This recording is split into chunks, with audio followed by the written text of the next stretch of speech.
अरविंद केजरीवाल जी से लड़ते लड़ते भारतीय जनता पार्टी दिल्ली वालों से लड़ने लग गई। सारे कर्मचारियों को तनख्वाह पहली तारीख को कैसे मिल जा रहा है, पहले हफ्ते में कैसे मिल जा रहा है, इसकी तो जांच होनी चाहिए। मतलब वो ये भी नहीं चाहते कि कर्मचारियों को तनख्वाह मिले टाइम पे।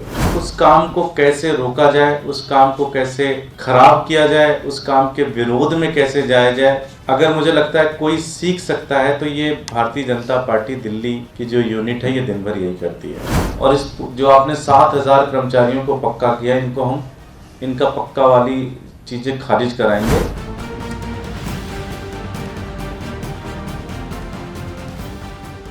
धीरे धीरे ऐसा लगने लगा है कि अरविंद केजरीवाल जी से लड़ते लड़ते भारतीय जनता पार्टी दिल्ली वालों से लड़ने लग गई है।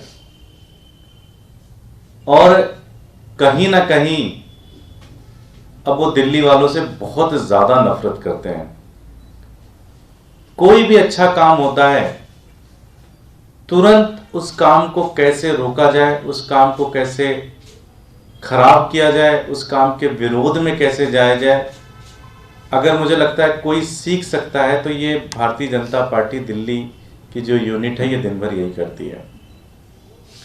15 साल भारतीय जनता पार्टी के पास एमसीडी था, एक भी काम ऐसा नहीं था जो वो बता सके कि हमने ये काम किया चुनाव के दौरान।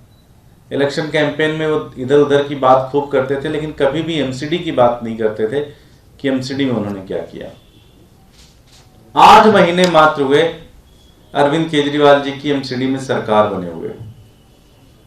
8 महीने में मैं आपको क्रमबद्ध तरीके से बताता हूं कि क्या क्या हमने किया और भारतीय जनता पार्टी कैसे उन कामों को रोकने की कोशिश में लगी हुई है।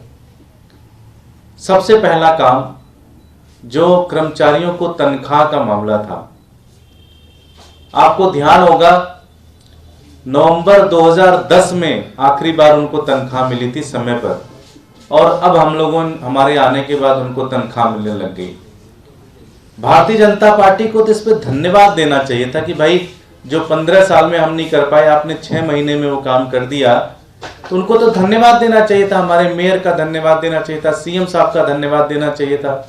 लेकिन कह क्या रहे हैं, वो कह रहे हैं इसकी जांच होनी चाहिए कि कैसे सैलरी मिल रही है सबकी। इसकी जांच होनी चाहिए कि इसमें कोई घोटाला तो नहीं है कि सारे कर्मचारियों को तनख्वाह पहली तारीख को कैसे मिल जा रहा है, पहले हफ्ते में कैसे मिल जा रहा है, इसकी तो जांच होनी चाहिए। मतलब वो ये भी नहीं चाहते कि कर्मचारियों को तनख्वाह मिले टाइम पे। लगभग 7,000 कर्मचारियों को हमने पक्का किया, उसमें कई सारे सफाई कर्मचारी थे, कई सारे और कर्मचारी थे। भारतीय जनता पार्टी को तो इसको अप्रिशिएट करना चाहिए था, उन्हें मुख्यमंत्री जी के पास जाना चाहिए था, कहना चाहिए था कि हम नहीं कर पाए इस काम को, आपने काम किया, इसको हम आपको बधाई देते हैं। लेकिन भारतीय जनता पार्टी क्या कह रही है, कह रही है हम कोर्ट में जाएंगे और इस जो आपने 7,000 कर्मचारियों को पक्का किया, इनको हम इनका पक्का वाली चीजें खारिज कराएंगे और इनको पक्का नहीं होने देंगे।